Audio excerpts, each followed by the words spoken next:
Hi mga ka-Gigi! Ang pagbabalik! Kamusta kayong lahat? Merry Christmas sa inyong lahat mga ka-Gigi! Hindi ko alam kung paano ko sisimulan itong vlog na to. Last upload namin sa YouTube ay nung August pa.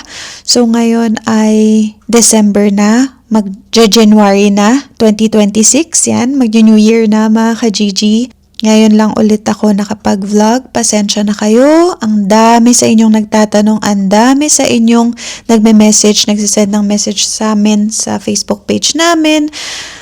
Tinatanong kung bakit wala na kaming upload sa YouTube. Kung bakit wala na kaming vlog. Ito na mga ka-Gigi. Sasagutin ko na yung mga katanungan nyo kung bakit ba wala kaming upload ng matagal na panahon. Actually, itong vlog na to, sobrang hindi ko inaasahan na mangyayari. Well, pagka tinapos nyo yung video, mas maiintindihan nyo kung bakit ko ito nasasabi ngayon. As much as possible, ayoko sana na mag-vlog ng ganito, pero kasi ang dami na sa inyo nagtatanong at sa tingin ko, ito na rin yung tamang panahon para malaman nyo. Kasi utang namin sa inyo kung nasan man kami ngayon. Dahil sa suporta nyo, dahil sa pagmamahal nyo sa amin, Azel and King, kaya kami nandito ngayon. May karapatan kayong malaman kung bakit wala na kaming vlog. Yan. Paano ko ba sasabihin? Hindi ako nag-isip kung paano ko sasabihin sa inyo, kung paano yung kakalabasan ng vlog na to, wala. As in, wala talaga. Nag-vlog lang ako bigla kasi tingin ko, na-feel ko na ito na yung tamang pagkakataon para malaman yung lahat kung ano yung nangyayari sa amin dito, sa buhay namin dito sa Finland. Ayun na nga mga ka-Gigi, ang daming nangyari itong taon na to. Ito yung pinaka mabibigat na pagsubok na dumaan, lalo na sa akin, para sa akin, sa buhay ko. Unang-una, alam nyo naman, sa mga hindi nakakaalam na mga ka-Gigi natin dyan, nawala yung daddy ko nung March, etong year na to, 2025, March 2025, kinuha na siya sa amin. Yung nagbakasyon kami sa Pinas, umuwi kami November 26, 2024. Nagstay kami, doon kami nag-Christmas, tsaka nag-New Year sa Pilipinas. Nakasama namin yung daddy ko ng December, January, Pasko at New Year. Tapos January na hospital rin siya. Nag-start na siya mag-hospital, mga second week of January.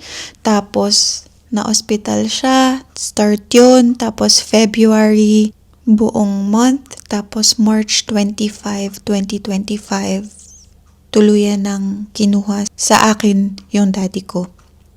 Si Daddy Nelson. Yan, so sa mga hindi nakakaalam na mga ka-Gigi natin, inulit ko lang para malaman nyo kung ano yung tinutukoy ko na malaking pagsubok na dumating sa akin ngayong year na to. Sobrang sakit nun sa akin, as in, alam nyo yung pakiramdam na parang nawalan rin ako ng buhay. Nung nawala siya, syempre kailangan ko pa rin magpatuloy, kailangan ko pa rin mabuhay. Na alam nyo yun, hindi ako excited sa Christmas, hindi ako excited sa New Year, as in mga ka-Gigi, kaya hindi ako wala akong Christmas tree, wala. Kasi parang hindi ko ma-explain, hindi ko mapaliwanag. Sana maintindihan nyo kung ano ibig ko sabihin, pero yun, parang nawalan ako ng gana. Kasi syempre, grieving pa ako eh. Hindi agad-agad yun. At least para sa akin mga ka-Gigi. So, parang sobrang bilis lang ng panahon kasi last year, kasama namin siya. Nagpasko, tsaka New Year. Tapos biglang ngayon, wala na siya. So, ayun, nakakalungkot lang, pero wala na akong magagawa doon mga ka-Gigi dahil hindi ko hawak buhay ng daddy ko. Siya lang talaga lahat nakakaalam nun. Yan, so yun yung pinaka malaking pagsubok na dumaan sa akin sa buong buhay ko actually. Hindi lang sa taon na ito, sa buong buhay ko. Tapos, hindi pa natatapos dyan. syempre, itong 2025 ay hindi ko alam kung paano yung term, kung ano yung tamang term, pero talagang hindi para sa akin itong 2025. Mga ka-Gigi, ikinalulungkot ko na sabihin sa inyo at ibalita sa inyo na hiwalay na po kami ni Keng. Susubukan natin wag umiyak sa video na to, sa vlog na to kasi ayokong umiyak. Hindi ako iiyak. Gusto ko lang malaman nyo na yung katotohanan kung bakit wala kaming vlog, kung ano na yung nangyayari. So, opo mga ka-Gigi, hiwalay na po kami ni Keng. Alam ko mga ka-Gigi, maiintindihan ko kung talagang malulungkot kayo at mabobroken hearted kayo. Naiintindihan ko yun mga ka-Gigi, pero yun na lang yung ano natin. Kasi ayokong na rin magsalita dahil wala dito si Keng. Ayoko na one-sided yung vlog na to. Ayoko na rin na alam niyo yun na ang dami pang masasabi ng mga ibang tao. Meron talagang mga taong kailangan mo i-let go. Mga ka-Gigi, hindi ko na ededetalye yung paghihiwalay namin, pero ang importante malaman nyo na wala na kami, hiwalay na kami. At syempre magtatanong kayo kung paano yung YouTube namin, paano yung vlog. Tuloy pa rin yung vlog natin mga ka-Gigi. Pero syempre hindi na Hazel and Keng. Plano ko pa rin siya ipagpatuloy kasi unang-una ako naman talaga yung nag-start ng vlog na to. Syempre ayoko rin tumigil sa pag-vlog. As much as possible gusto ko updated kayo palagi kung ano yung nangyayari sa buhay namin. Alam ko, maintindihan ko yung reaction nyo mga ka-Gigi, pero ito yung katotohanan at ito yung totoong nangyayari sa buhay. Kailangan ko tong gawin. Kailangan ko tong sabihin sa inyo, mga ka-Gigi. Sorry kung hindi na kami pwedeng magsama. Sorry kung wala ng Hazel and Keng. Sorry kung hindi nyo na kami mapapanood sa isang vlog. Minahal nyo kami as Hazel and Keng, kaya sana mahalin nyo pa rin si Keng na bilang siya. Kasi wala akong masasabi kay Keng. Naging malaking parte siya ng buhay ko at hindi magbabago yon at hindi ko siya sisiraan sa kahit sino man sa inyong lahat, kahit kanino, dahil si Keng napakabuti niyang tao, napakabuti ng puso niya. Walang paninira dito mga ka-Gigi, ayoko ng ganun, lalo na mag-New Year, so kailangan wag tayo no hate. Parati kong sinasabi sa inyo, no hate. Marami akong gusto sabihin. Hindi ko lang alam kung paano ko sisimulan, saan ako magsisimula. Ang dami pa nasa isip ko na hindi ko alam kung saan ako magsisimula. Ang masasabi ko lang sa inyo is co-parenting kami kay Ziki. Siyempre tatanungin nyo paano si Ziki. So pinag-uusapan namin ni Keng yun. Kailangan namin mag-usap. So sa mga susunod na vlog, abangan nyo dahil sasagutin ko yung mga tanong nyo. Sa ngayon, gusto ko lang muna na malaman nyo na yun nga na hiwalay na kami ni Keng. Sasagutin ko yung mga tanong nyo mga ka-Gigi. Alam ko marami sa inyo magko-comment. Pero sana respetuhin nyo na lang yung desisyon namin. Huwag kayo mag-alala dahil magva-vlog si Keng. Sigurado ako dahil alam ko sobrang daming nagmamahal sa kanya at maraming susuporta sa kanya sa pagva-vlog. Yon, so susubukan ko siyang kausapin. Actually, meron pa siyang mga videos na hindi ko na-edit. Tsaka mga ka-Gigi, masaya na siya ngayon. Sana suportahan niyo pa rin si Keng at suportahan niyo rin ako. Makikita niyo kung paano yung buhay namin ni Ziki dito sa Finland. Yun yung magiging vlog natin, future vlogs, kung paano yung bilang single parent dito sa Finland, kung ano yung mga laws, ano yung mga dapat gawin. Actually, ang dami kong mga hindi pa alam, ang daming nagtatanong-tanong lang ako sa mga kaibigan, ganun. Kaya sinabi ko sa inyo na sobrang dami kong pinagdaanang mabibigat na pagsubok ngayong year 2025 dahil na unang-una kinuha sa akin yung daddy ko, nawala yung daddy ko, si Daddy Nelson. Ngayon naman, hiwalay na kami ni Keng. Kung alam nyo lang kung gaano kasakit, kung gaano kabigat, kung gaano kahirap yung pinagdaanan at pinagdadaanan ko ngayon. Hindi ako iiyak kasi nag-promise ako sa sarili ko na hindi ako iiyak kahit na sobrang babaw lang ng luha ko. Alam ng mga solid ka-GG natin yan. Mabilis lang tumulo yung luha ko pero ngayon hindi ako iiyak kasi ayoko umiyak dahil pagod na ako umiyak mga ka-GG. Parang parati na lang ako umiiyak. Parang kotang-kota na yung mata ko sa kakaiyak. Pero meron pa rin akong luha. Hindi naman nauubos yung luha ko. Meron pa rin naman. Kaya sa mga nakapanood nung nag-greet ako sa Azel and Keng na Facebook page ng Merry Christmas, kami na lang dalawa ni Ziki. Kasi opo, kami na lang dalawa ni Ziki.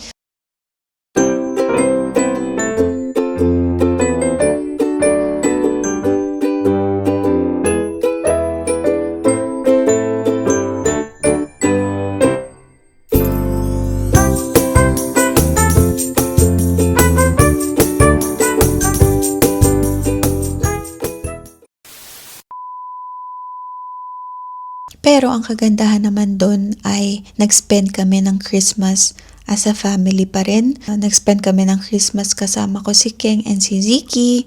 Nagluto ako ng kare-kare. Nagluto ako ng lumpiang Shanghai at saka ng sisig kasi yun yung naisip ni Keng na ihanda. So niluto ko yun. Tapos nag-dinner kami. Tapos pinabuksan namin kay Ziki yung gifts, yung mga regalo.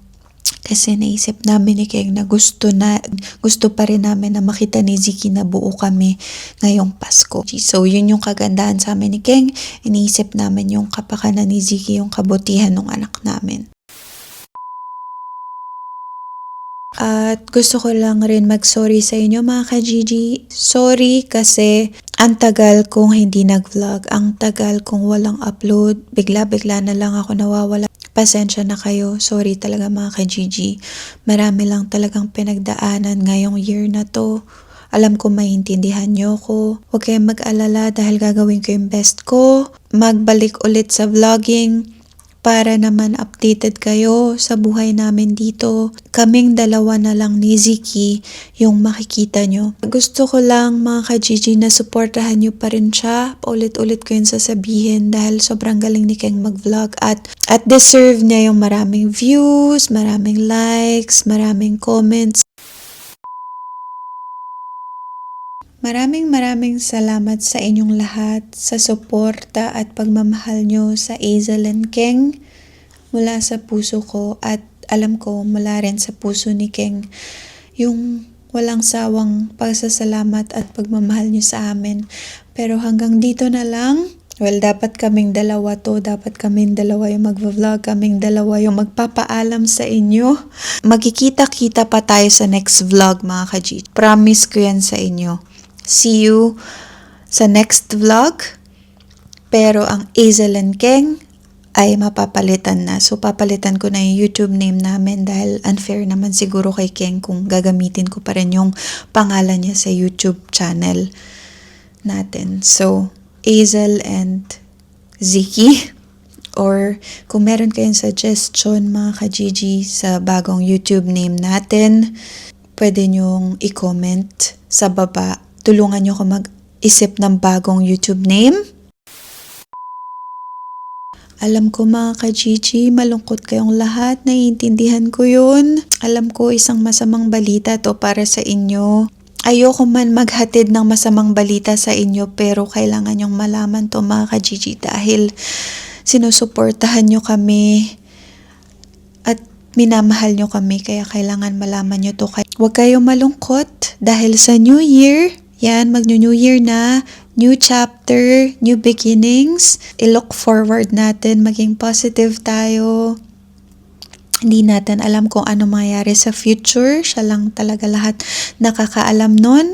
Dito ko natatapusin itong vlog na to kasi i-edit ko pa to. So maraming salamat sa nanood hanggang dulo. Sana pinanood nyo itong buong video na to. Hanggang dito na lang po ang Azel and Keng. Maraming salamat po sa support at pagmamahal nyo sa amin. Hindi po namin makakalimutan yun. So mga ka-Gigi, ikanalulungkot ko man sabihin, pero Azel and Keng is now signing off. Thank you mga ka-Gigi, good night.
Ka-Gigi, tapos ko nalutuin yung lumpiang toge. Bale, tignan nyo kung paano.